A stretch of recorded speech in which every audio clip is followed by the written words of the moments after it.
हम लोग अभी जहाँ जिनके फोटो चित्र के सामने खड़ा है, ये बिहार के कभी मुख्यमंत्री थे और बहुत ही शॉर्ट पीरियड के लिए ही मुख्यमंत्री हुए।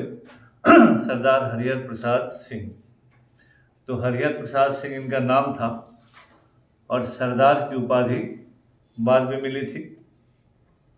आज़ादी का दौर था जब गांधी जी का असहयोग आंदोलन की तरफ गांधी जी जा रहे थे और उसी पीरियड में ये जिला स्कूल आरा में पढ़ते थे। जमींदार फैमिली थी, लेकिन आज़ादी की उस समय जमींदारों का कैटेगरी अलग अलग होता था। सामान्य तौर पर जमींदार लोग अंग्रेज़ों के समर्थक थे, क्योंकि जमींदारी व्यवस्था का निर्माण ही अंग्रेज़ों ने किया था। तो स्वाभाविक है कि जो निर्माण करेगा उनके साथ वही लोग रहेंगे जो उनके समर्थक होंगे।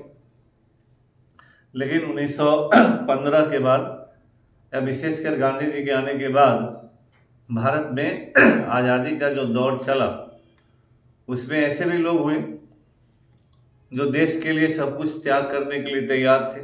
जब देश में जान देने के लिए ही तैयार थे, तो धन संपत्ति का परवाह न करना, या आगे चलकर जब गांधी असहयोग आंदोलन में लोगों को बोलेंगे कि अपनी वकालत छोड़ना है। उस जमाने में वकालत रुपया छापने का मशीन लगभग होता था। सबसे भारत के लोगों के लिए सबसे ज़्यादा आय का माध्यम वकील ही, उनका ही आय होता था। इसलिए उस जमाने में अगर कोई वकालत भी छोड़ता था तो बड़ी बात थी। लेकिन इन्होंने अपना स्कूल का पढ़ाई भी छोड़ दिया था गांधी के आह्वान पर।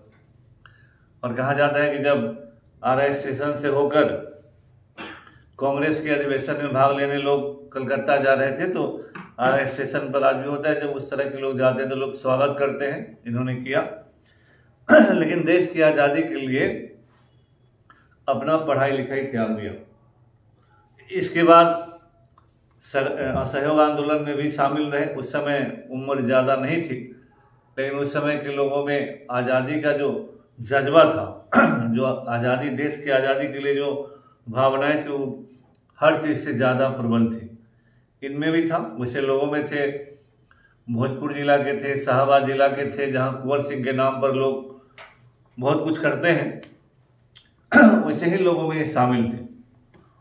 और इनका परिवार चौगाई, बक्सर जिला का डुमराव अनुमंडल है, उसमें चौगाई एक गांव है जो बहुत ही फेमस गांव रहा है। ऐसा गांव है जहां से मुख्यमंत्री हुए, मंत्री हुए। इनके दो पोते बिहार में, एक कृषि मंत्री हुए, एक झारखंड में पहले वित्त मंत्री और विधानसभा के अध्यक्ष भी हुए। और अभी इनके जो पोते हैं आरा से विधायक हैं और पूर्व में कृषि मंत्री बिहार सरकार थे। लेकिन अपने जीवन काल में किसी भी बेटे को इन्होंने राजनीति में नहीं आने दिया था।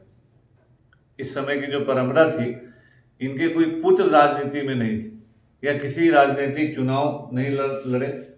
वैसे लोग बहुत राजनीति में हुए हैं जिन्होंने इमीडिएट अपने किसी को राजनीति में अपने नाम का लाभ लेने के लिए नहीं आने दिया था। थर्ड जनरेशन और फिर फोर्थ जनरेशन इनकी राजनीति में है, लेकिन सेकेंड जनरेशन राजनीति में नहीं रही थी। सरदार साहब 1937 का जब प्रोविंशियल ऑटोनॉमी के लिए चुनाव हुआ था, तो पहली बार वो चुनाव जीते थे सासाराम ग्रामीण से 1937 में। आज के ज़माने में जब एक बार कोई विधायक बन जाता है तो फिर उसके लिए कई पीढ़ियों के लिए व्यवस्था हो जाती है। इन लोगों का समय था कि जब 37 में चुनाव हुआ तो घर से ही पैसा लगाना था। 42 का जब क्विट इंडिया मूवमेंट हुआ तो अंग्रेजों ने इनके घर को जला दिया था। और सरदार साहब कवि भी बहुत अच्छा थे, भोजपुरी के कवि, और इनके गीत उस समय आज़ादी के दीवाने लोग इस एरिया में, पूरे बिहार में लोग गाया करते थे। तो भोजपुरी के कवि के रूप में भी इनका एक अलग पहचान है।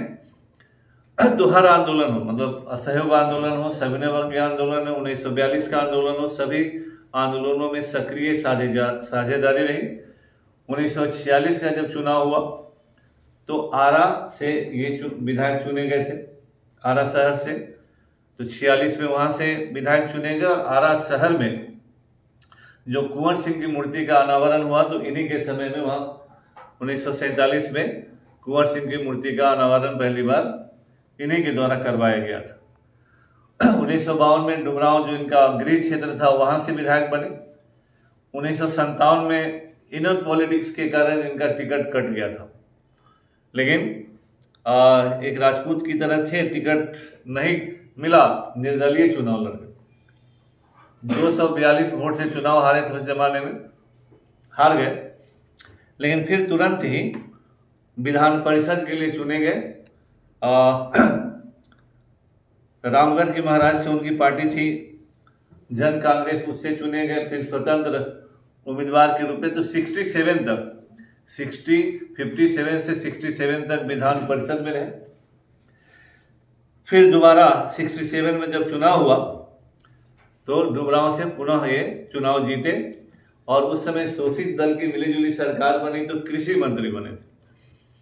और कृषि मंत्री जब बने तो डुमरांव क्षेत्र में भी बहुत सारा काम हुआ। वहाँ हरियाणा फार्म है और जो विद्युत पर सिंचाई सुविधा देने का कार्यक्रम है बहुत बड़े पैमाने पर उस क्षेत्र में बना। आज भी उस तरह का रेमनेंट्स बचा हुआ है और किसानों का तकावी ऋण माफ करने के लिए भी इनका नाम लिया जाता है।